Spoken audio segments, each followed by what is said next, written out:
Uh, yeah. So we have completed 60 shlokas of the 18th chapter. And let me tell you that we are actually on the last two concluding shlokas of Bhagwan's Updesh.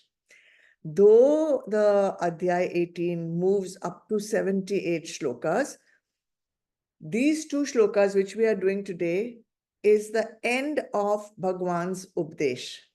After this, there are other things, the phal of chanting of the Bhagavad Gita, who to give the Bhagavad Gita to, who not to give the Bhagavad Gita to, all very important and valuable shlokas.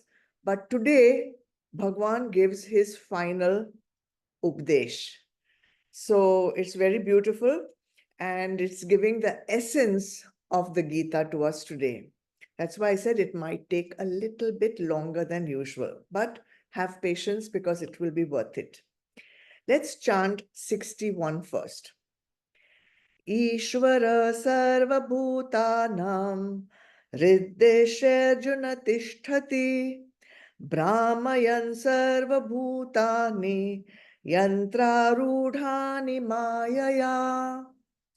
Arjun, God abides in the heart of all creatures, causing them to revolve according to their karma by his elusive power, Maya, as though mounted on a machine. Earlier also, I have drawn your attention to the fact that Bhagwan uses different names to call Arjun. Sometimes son of Kunti, sometimes something. So this time, Bhagwan is actually addressing him by his name, Arjun. Now, this is very beautiful because the real meaning of Arjun is given in the Rig Veda. And in the Rig Veda, it says Arjun means pure white. Pure white, sattva. So Bhagwan, by calling Arjun by his name Arjun, he is insinuating that I have given you so much gyan now, and if you have understood it, you will be pure enough, you will be sattvic enough to absorb this knowledge. And not only you'll be able to absorb it, you'll be able to understand it, but you will also be able to put it into practice.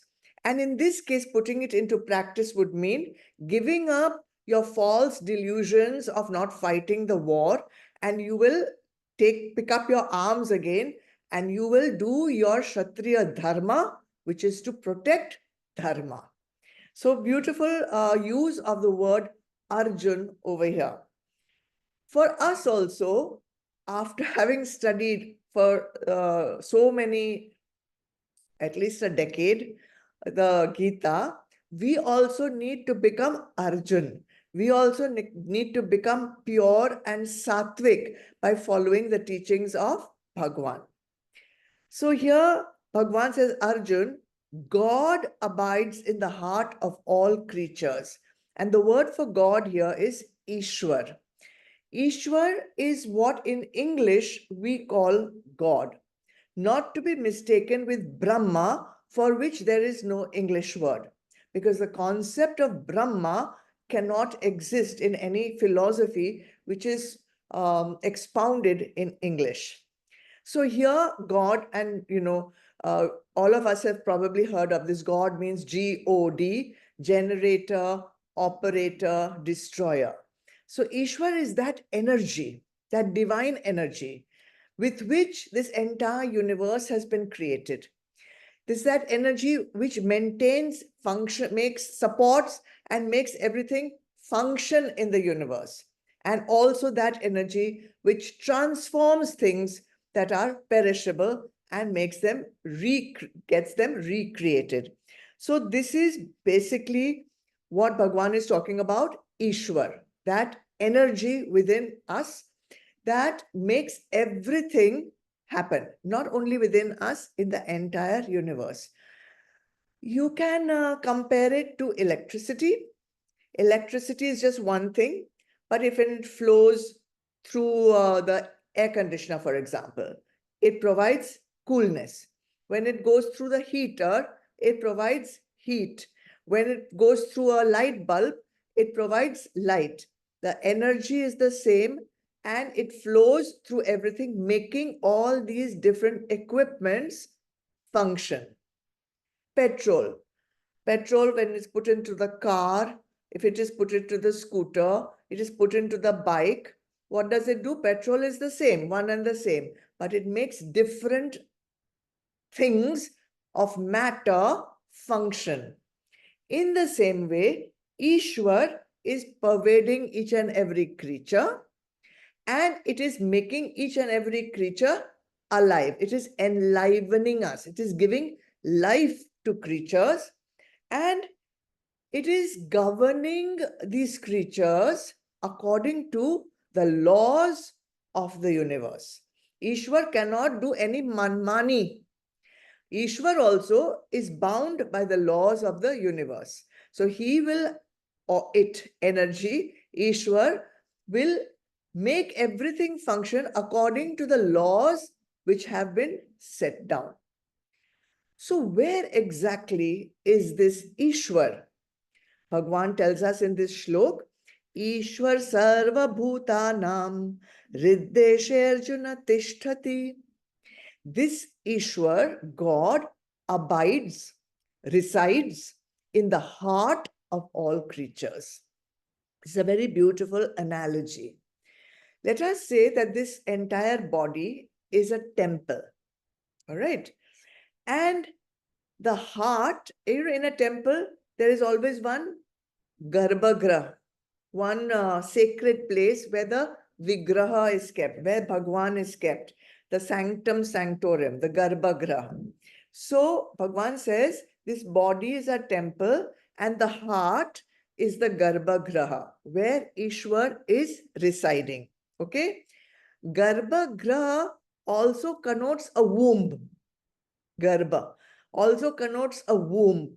So this heart space is like the place where the embryo is there, which is now creating this person, it's creating this world, it's creating everything that you perceive. When and if at all one has purified oneself, see, in a temple, you cannot just walk into the Garbhagraha, right? Only the head priest or the people who are assigned can go in because they are in a state of purity. So when we attain that state of purity, then we will be entering our own Garbhagraha, our own sacred chamber of the heart. And when this limited I enters this Garbhagraha, this heart space, then what happens? This I dissolves. And that is what we are trying to attain. Don't get mistaken for heart, meaning that organ which pumps blood. Okay? It is called heart space. Understand this heart space. It is a space like the core of your being, the essence of your being. And from this essence, or you can say from this seed, or from this ekdam basic essence of you, your mind gets created. When the mind gets created, one I gets created, ego. When this ego gets created, creation starts happening and the whole world gets created. This entire world arises from that core, from that heart space. The entire world stays in that heart space. And in that very heart space, the entire world will dissolve one fine day. Everybody will have a different body, different mind, different intellect. Everyone is different, unique. But the heart space of all creatures is one and the same. This body, mind, intellect is limited, but this heart space is the same unlimited space that is there for each and every creature, right? So we can call this space heart space, or you may also come across the term Chidakash. Chidakash is that unlimited spiritual kind of realm where there is consciousness, purity, divinity. All right? So that is to be understood as outside limited BMI and unlimited Chidakash, which is the same for everyone, from where you have created your own self, your own ego, and also the world that you perceive. Okay, now think about it. In deep sleep state, everybody experiences deep sleep state every day, hopefully. At that time, your body is inactive. Mind is also inactive. We're talking about deep sleep, not dream state. Intellect is also inactive, and therefore the ego also is inactive. In words, nothing is functioning, everything is in its deep sleep state.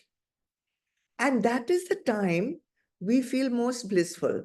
That is why we love to sleep, because we are feeling so blissful. But don't mistake this bliss for the bliss of aparoksh anubhuti, because in this bliss, we are in unawareness. We are not in knowledge. Nothing is working, yet we are feeling bliss.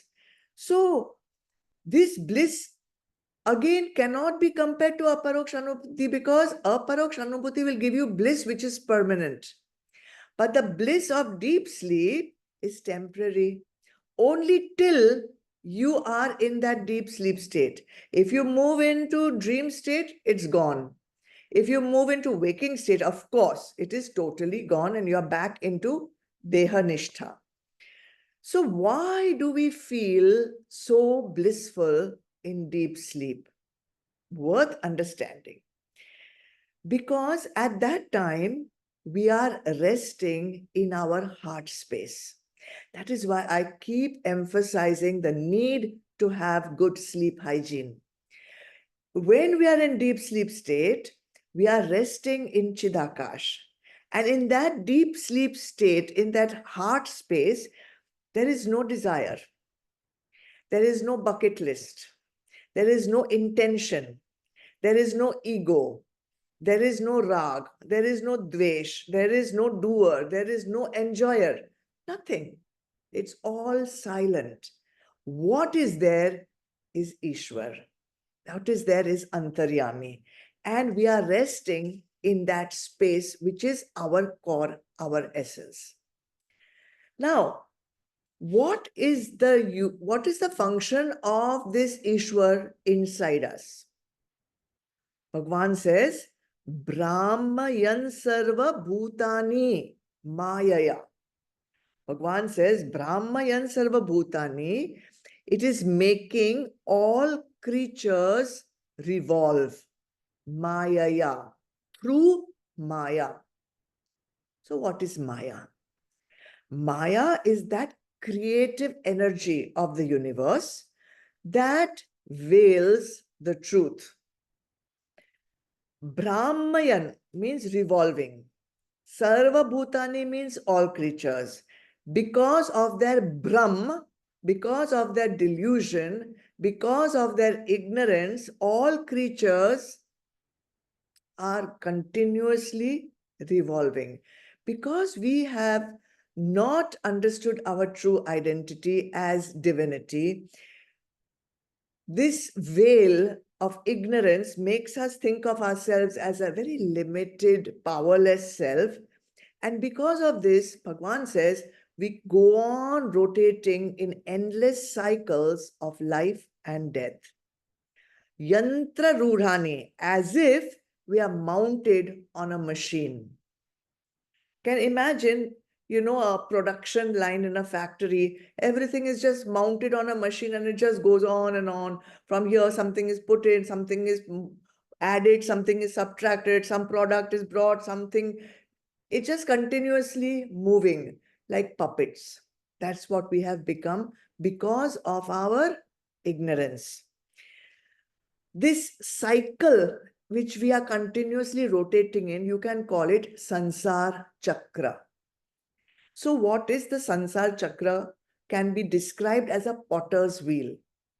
See, in potter's wheel, the potter has a wheel like that, goes round and round, and the pot is created in the center by the potter.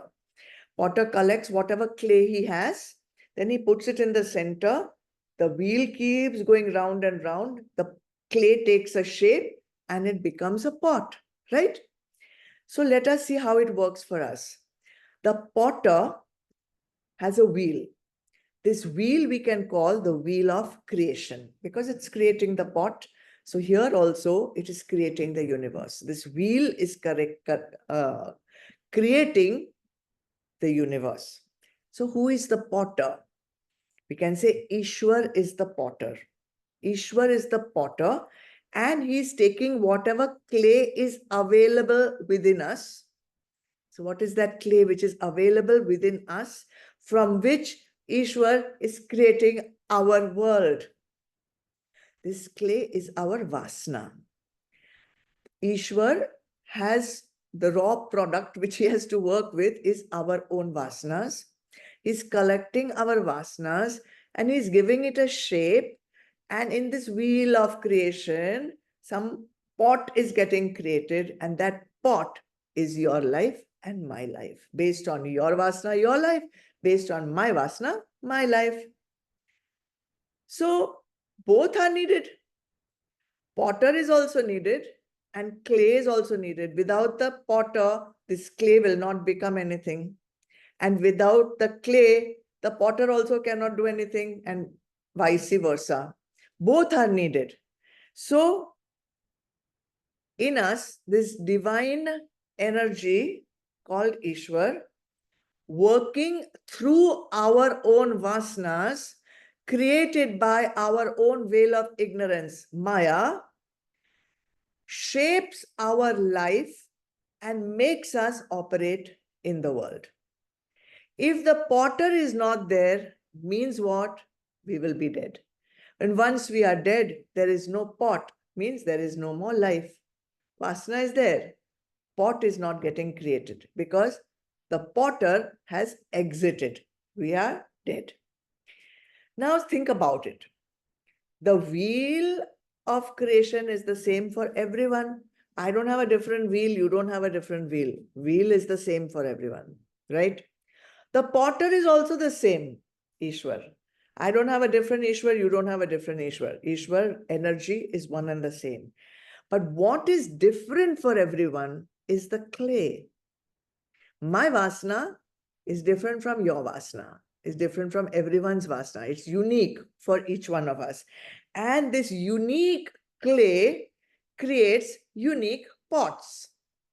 So my unique vasanas will create my unique life. Your unique vasanas are creating your unique life. So why is it that everything is dependent on the vasana? My whole life, that means, is dependent on my quality of my vasanas. So we need to understand that. To that, let us remind ourselves what our spiritual goal is. Our spiritual goal is to recognize that Aham Brahmasmi, right? I am not the body, I am not the mind, I am not the intellect, I am Brahma. So this understanding or this realization cannot be an intellectual understanding. It has to be a direct experience, a paroksh anubhuti. So what is making it difficult for us to get this aparoksh anubhuti? We are studying for so long, we are doing so much sadhana, we are attending satsangs, we are doing all this. So why is it that I'm not getting that thing which I'm yearning and trying so hard to get? So it is the quality of our vasana.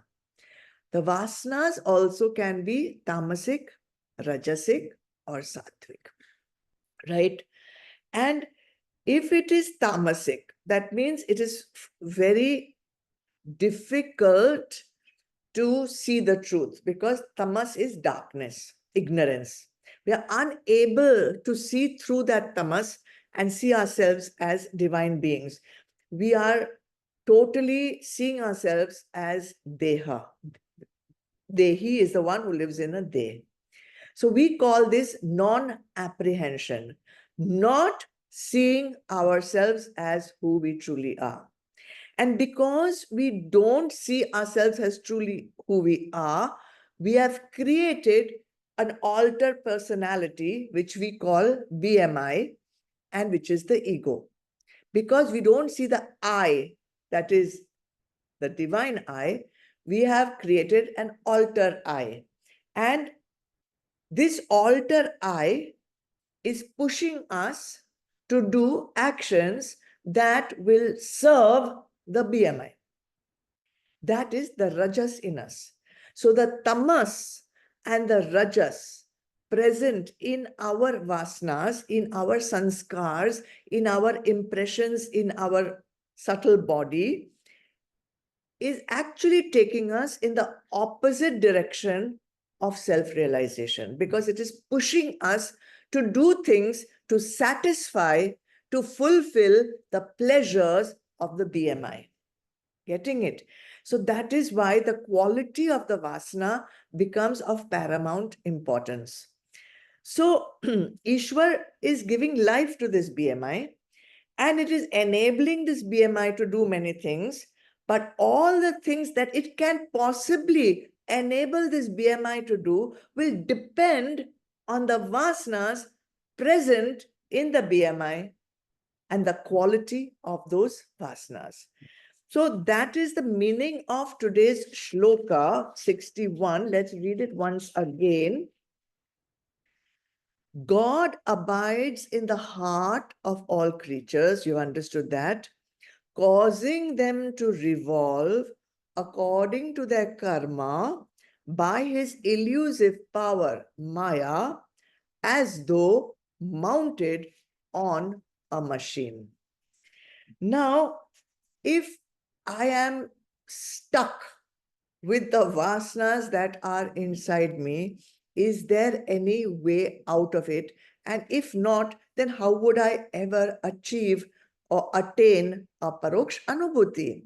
So the next shloka, which is the very last shloka of Bhagwan's Updesh, Bhagwan gives you his advice, his suggestion. Bhagwan is not forcing you to do anything, and I am the least one forcing you to do anything. I am just conveying Bhagwan's message to you. Let's read it. Number 62. Tameva sharanam gaccha sarvabhavena bharata tat prasadat param shantim sthanam prapsyasi shashvatam.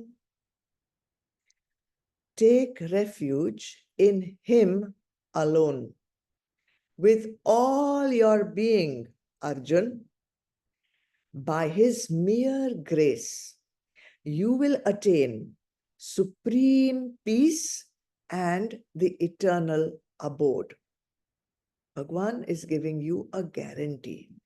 You do this, I'm guaranteeing you what you will attain is what you have been seeking. Tameva sharanam gaccha sarva bhavena. Take refuge in him alone with all your being. Take refuge means surrender. Surrender to that divine spark which is within each one of us, that resides in our heart space. Why? Because that is who we truly are.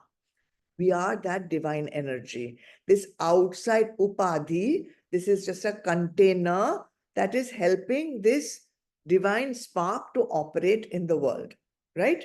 So when we operate thinking we are this body, when we operate, do actions thinking I am this body, mind, intellect, then this I, ego, which says I am doing this, I did that, creates what we call doership. You know that, karta bhav. And obviously after that, we are going to want to get the result of that action, which we call bhokta bhav. And this karta bhav and bhokta bhav is another word for ego. And that is what is keeping us attached, identified with the BMI. Now, see how cunning and subtle this understanding is. We may think we are doing things to help others. You may think that you are doing something to better humanity, better welfare of humanity. A guru also may think that he is doing all this work because he is, helping other people become more spiritual or happier or joyful or whatever, free. But the fact is, we are all acting out of our vasana. We are all acting out of our own sanskars. We are all acting out of our own mental impressions. In fact, Bhagwan has said it very clearly in an earlier shloka in the Gita that even the wise men operate out of their vasana. So what is the point of controlling the vasanas? Last Thursday, I quoted that shloka for you. When we are identified with BMI, all our actions are coming out of Deha Nishtha, right?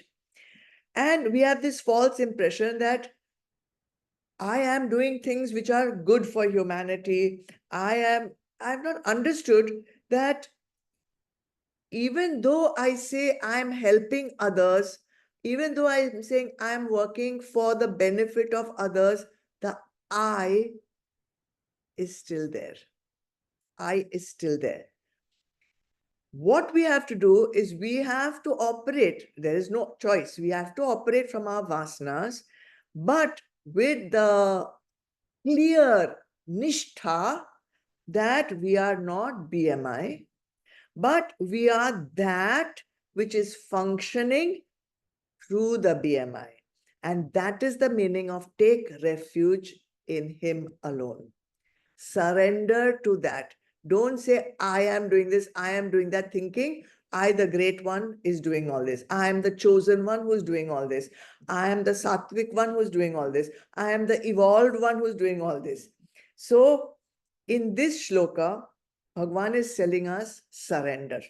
Surrender this entire concept, your entire being, he says, entire being to that divine spark, because that is who we truly are. Who is doing all this? Not this body, not this mind, not this intellect. That potter inside us, which is taking our vasanas and creating our life.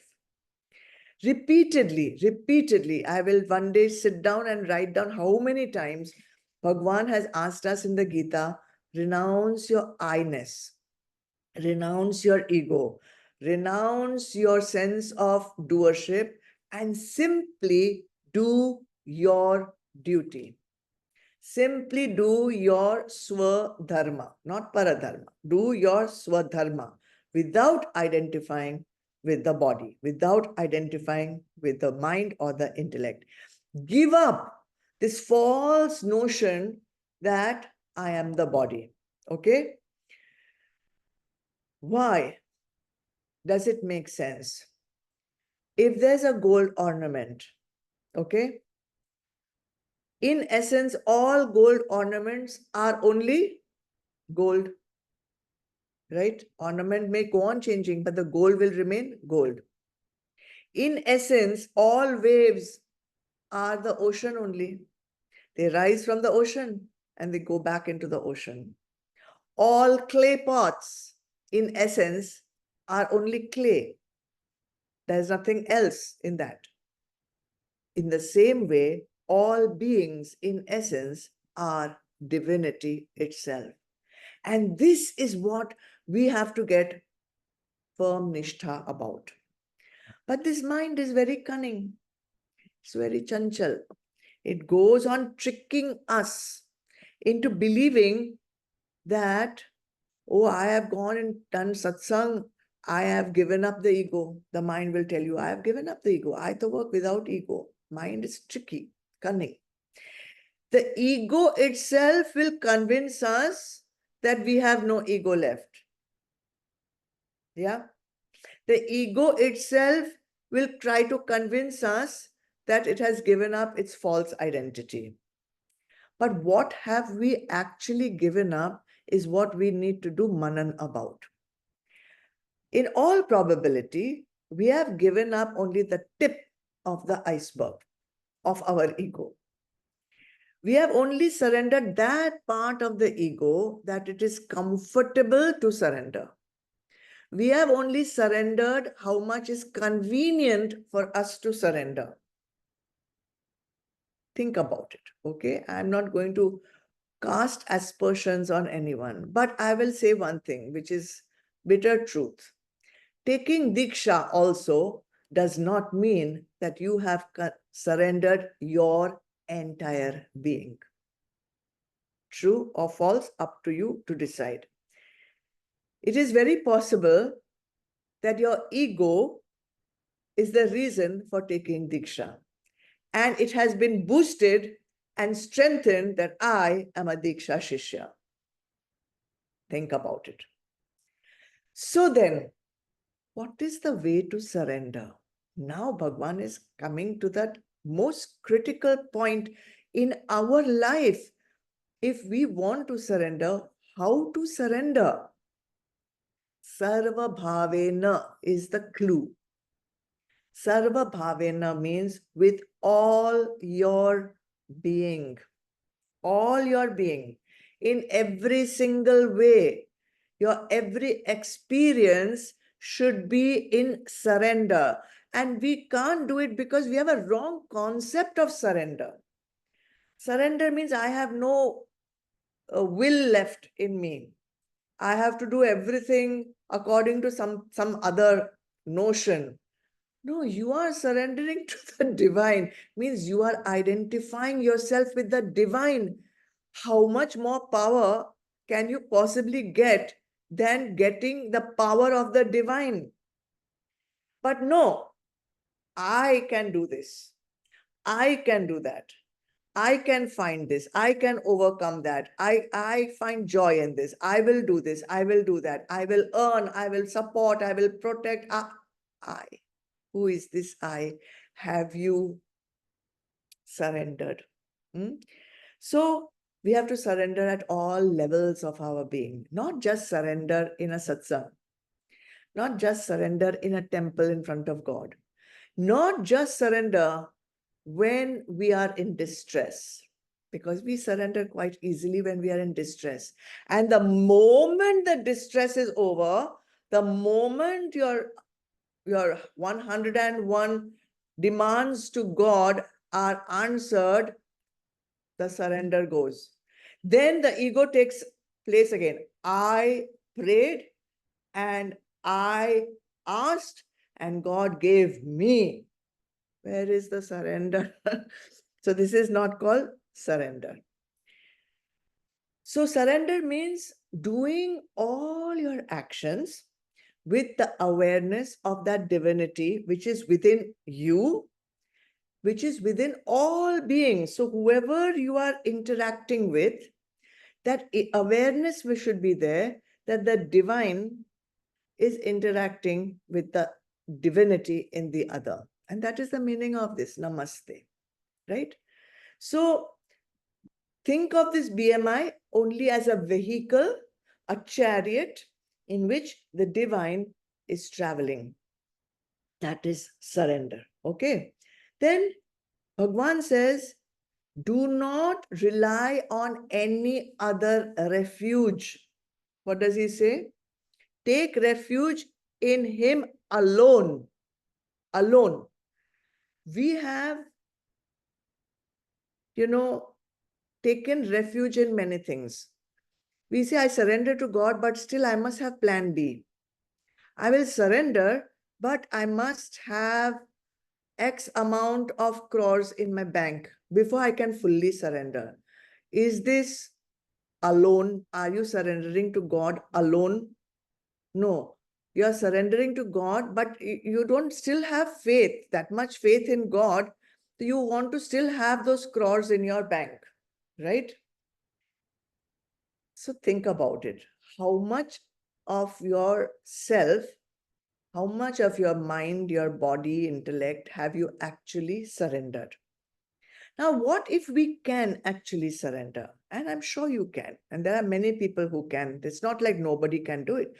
100%. Everyone can do it. Everyone. So, what will happen when we surrender totally in all ways without having any other ashray to the divine within us? Beautiful. Now, this divine within us is of the nature of knowledge itself, right? Sat Chit Anand, knowledge. It is omniscient. It knows everything. It knows you and me better than we know ourselves. It knows everything. Therefore, when you surrender to that knowledge will drive your chariot to your highest goal. What is your problem? You don't know how to drive your chariot to your highest goal, but that knowledge knows, and you're surrendering to that knowledge. See, don't do backseat driving. Backseat driving is you're sitting at the back, the driver knows exactly where to go, but you're saying turn left, turn right, go here, go there. Then how will the driver take you in the shortest possible time to your destination? That charioteer inside is knowledge itself. So you are surrendering to knowledge. So you will be taken directly to your chosen goal. When you surrender like this, what happens? The intellect, the buddhi, which has surrendered totally, doesn't have any impurity left, because now you're not using your unnecessary limited knowledge. You are allowing divine knowledge to flow. So your intellect gets purified. Your mind no longer goes into emotional turmoil, right? The vasanas, because the vasanas are no longer driving your chariot. Bhagwan is driving your chariot. So Bhagwan will ensure that these vasanas slowly, slowly, slowly, slowly fade. And when the vasanas start fading, all the conflicting pulls, the tug of war that you have, and you will definitely identify with these tug of wars. One vasana pulling you to satsang, one vasana pulling you to party. These vasanas have become impotent, and therefore there is no tug of war. There is no conflicting pulls from different vasanas. Stress disappears. What is happening slowly, slowly, slowly, you can understand, Antakaran is becoming still and silent. Beautiful. No stress, no pull, no conflict, no impurity. Entire personality of all five koshas, of all three bodies, get integrated towards that divinity. Ekagrata. Everything is moving in one direction, surrendered to the divine. Then what? Then tat prasadat param shantim sthanam prapsasi shashvatam. By his mere grace, you will attain supreme peace and the eternal abode. Pujya Swami Chinmayanand, I had read much earlier, explained grace very beautifully. And I want to share that beautiful explanation with you. Swamiji said that the sun is sending rays of sunlight to the earth, right? Now, it's not like sending it only to one house and not to another house. If your doors and windows are open, the sunlight will enter your room, flood your room with heat, flood your room with light. But if your doors and windows are shut, the sun rays cannot enter. But the sun's rays cannot enter, but they don't go away anywhere. Do they go anywhere? They don't go back into the sun. What do? They wait patiently outside your door and window for you to open your window, and let the sun rays into your room, right? When you'll open your window, the heat and the light from the sun rays will flood your room. The sun itself doesn't come into your room. Only its messenger, the rays of the sun, come into your room. If the sun were to actually come into your room would get burnt up. There'd be nothing left, only ash. So it only sends that ray, and that's enough to make you happy, to make you healthy, to make you live a joyful life, right? And also, this one sunlight which is coming in is no different from the sun itself. Clear? Now, in the same way, God is not anything different from the grace which he sends you. Kripa is just another way of God entering your room. When we surrender with all our being to God alone, that means we have opened our doors and windows. And like the sun, Ishwar will send his sunlight, his grace into your heart and flood your heart with grace. Grace is nothing but divinity. Tat Prasad, Bhagwan calls it here. And for that, your heart, your hriday, your heart space needs to be open. And the way to open it is samarpan. That's it. So what is preventing this heart from opening? And what is preventing the grace from coming in? Same thing. Your dehanishta, your ignorance. Your ignorance, and what is the danger? This is a very good point. What is the danger of thinking myself as a BMI, body, mind, intellect? What is the danger? When you think of yourself as a body, then you look for things in sansar to make your body happy. When you think of yourself as the mind, then you think that I need something from sansar to make my mind happy. You say, this person is making me happy, this house is making me happy, this car is making me happy, this job is making me happy, this money is making me happy. What are all these things making happy? They are making your body happy. They are making your mind happy. They are making your intellect happy. And this body, mind, and intellect can only become happy from the vishayas of the world. In other words, the vishayas of the world can only make your BMI happy, not you. You are Atma. You are that divinity. None of these things can make you, in essence, happy. So this false notion is preventing grace from entering your heart. And this big vasana deposit which we are carrying, this clay deposit, which is pushing us outside into the sansar, abetting your deha nishtha to look for happiness in the outside world. Okay?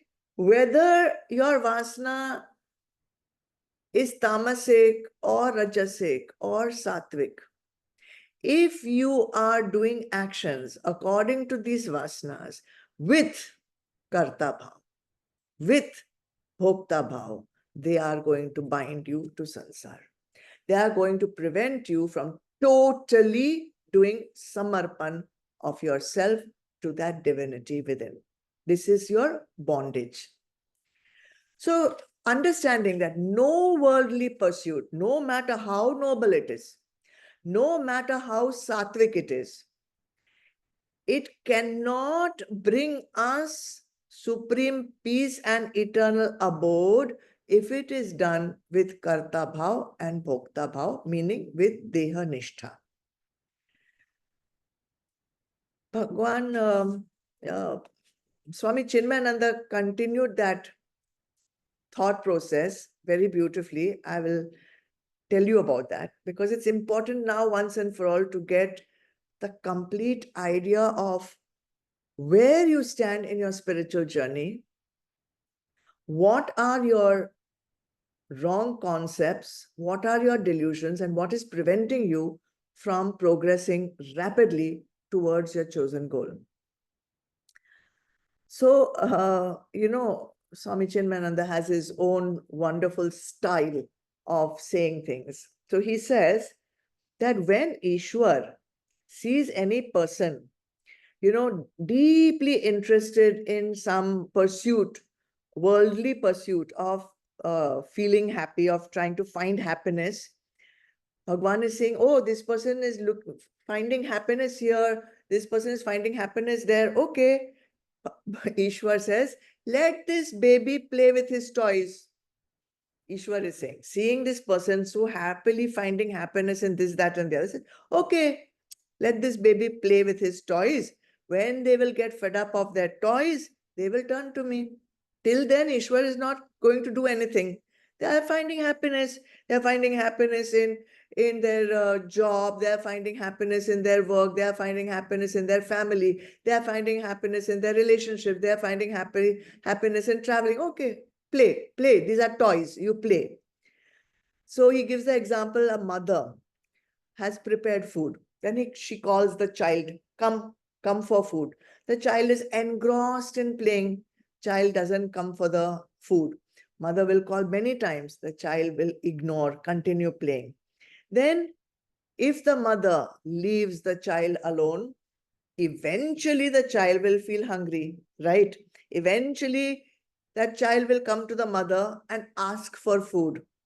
Then the mother should not give the food immediately. Then the mother should make the child wait and let the child's hunger become stronger and stronger and stronger. Let the child be desperate for food. Then the mother should give the food. In the same way, Ishwar says, Jao baby, play with your game. Continue. You're happy playing with this game. You're happy playing with your work. You're happy playing with your restaurant binges. You're happy playing with your traveling. You're happy playing with your family. Play. And he keeps waiting patiently outside your door. He offers his grace. Through the study of the Gita, he is offering you his grace. But you are busy playing with your toys. So he waits. And he waits. You say, later. I will open my door. I will surrender completely. I know Gita is saying this. I've been studying for 10 years. I know everything. When I retire, I will surrender totally. When I have so many crores in my bank, I will surrender totally. Right? Right now, I'm having fun. I'm finding great joy in what I'm doing. So I want to do this because I am doing this noble work, helping others. And I have all these desires to help others. So, Bhagwan, you wait. Not now. I will come to you later. Bhagwan says, Lage raho. Go ahead. Keep doing what gives you joy. I'll wait outside your door. Now, if you are fortunate, and I really mean that if you are fortunate, not lucky, fortunate, that you understand this idea that sansar has nothing to offer us as permanent bliss. You know it. You know it. Yet you are very happy with your temporary bliss. But if you are fortunate enough to say, what do I do with this temporary bliss when I can have permanent bliss? If that switch comes on in your mind, I say you are fortunate.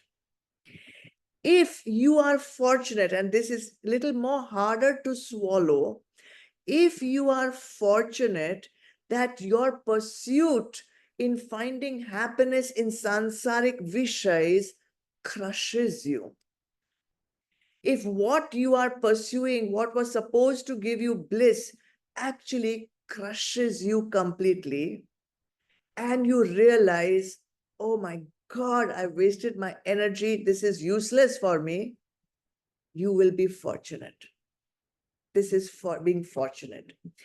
You will be fortunate if, being crushed by that hand of fortune, if you do not drown in that sorrow, and you remember at that moment, and it needs so much awareness not to be crushed, not to drown, but to remember Ishwar is waiting outside my door. He's waiting for me. He has called me so many times, but I've told him, wait, I'm not ready yet. If your hunger for permanent happiness switches from this temporary satisfaction of one titillating sense to a fulfillment, a contentment got from permanent bliss, you are fortunate. Then you will shun away those vishayas. You will shun away that pursuit and you will turn to God. But God will not give you the grace immediately. Your turning towards God should not be a shmashan vairagya,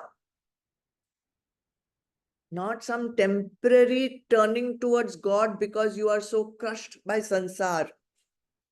Maybe a time may come when you'll say, I surrender to you, I surrender to you, I have no other ashray, I have no plan B.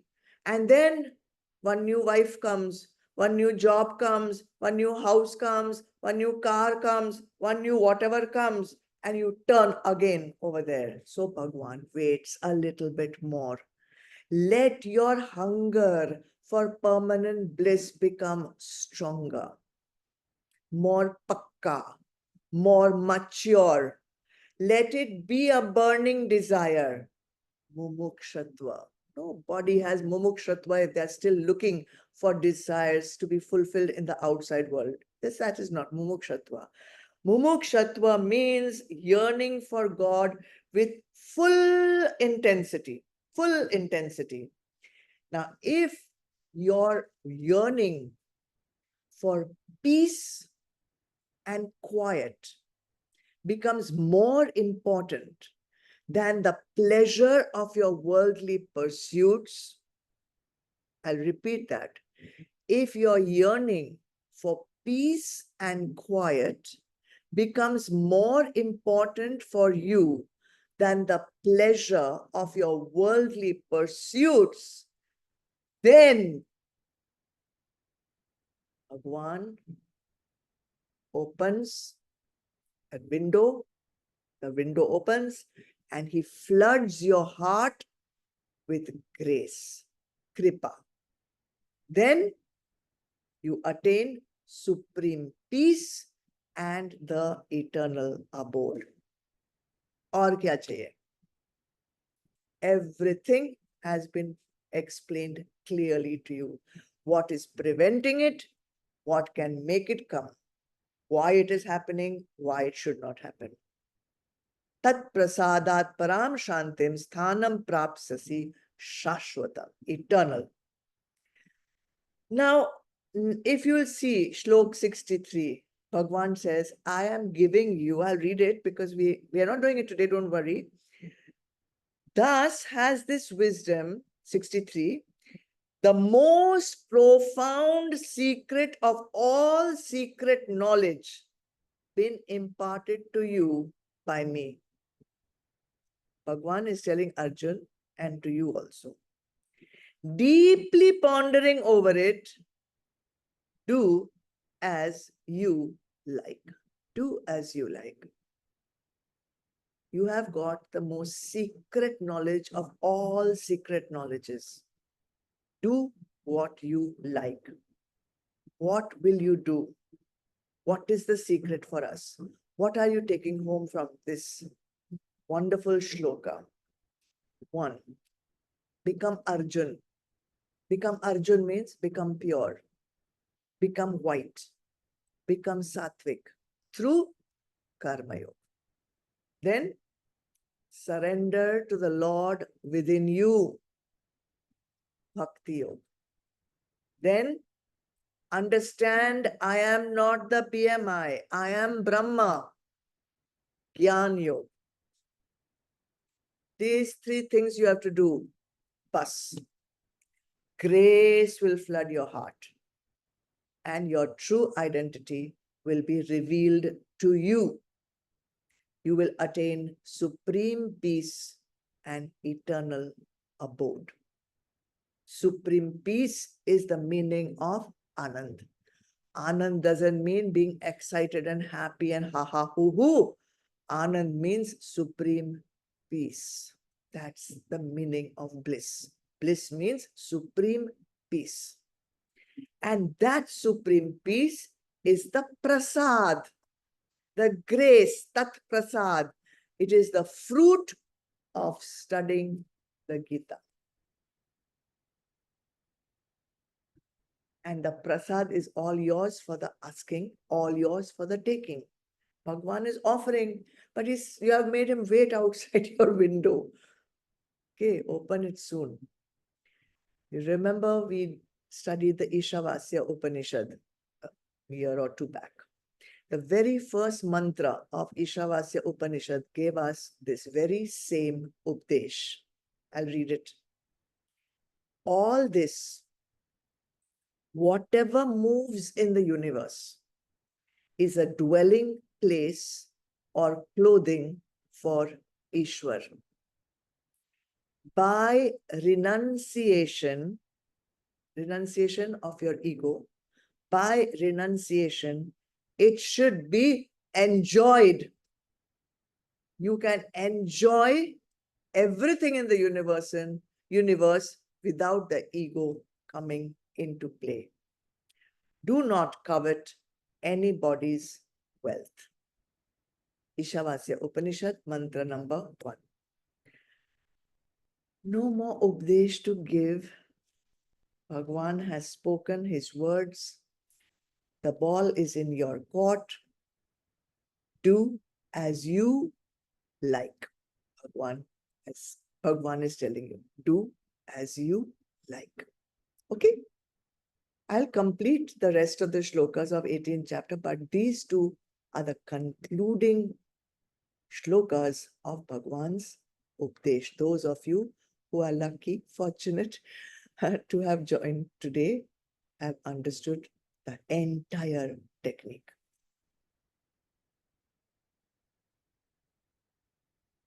Oh.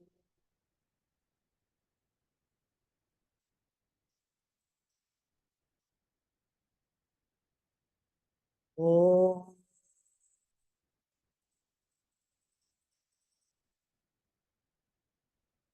Oh.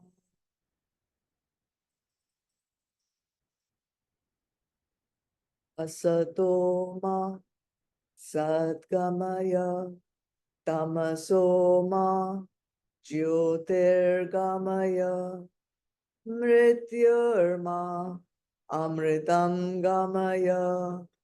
Om Shanti Shanti Shanti. Om Purnamada Purnamidam Purnat Purnamudachyate Purnasya Purnamadaya Purnameva Vashishyate. Om Shanti Shanti Shanti. Hari Om. Shri Gurubhyo Namaha. Hari Om. Shidarpana. Jai Gurudev.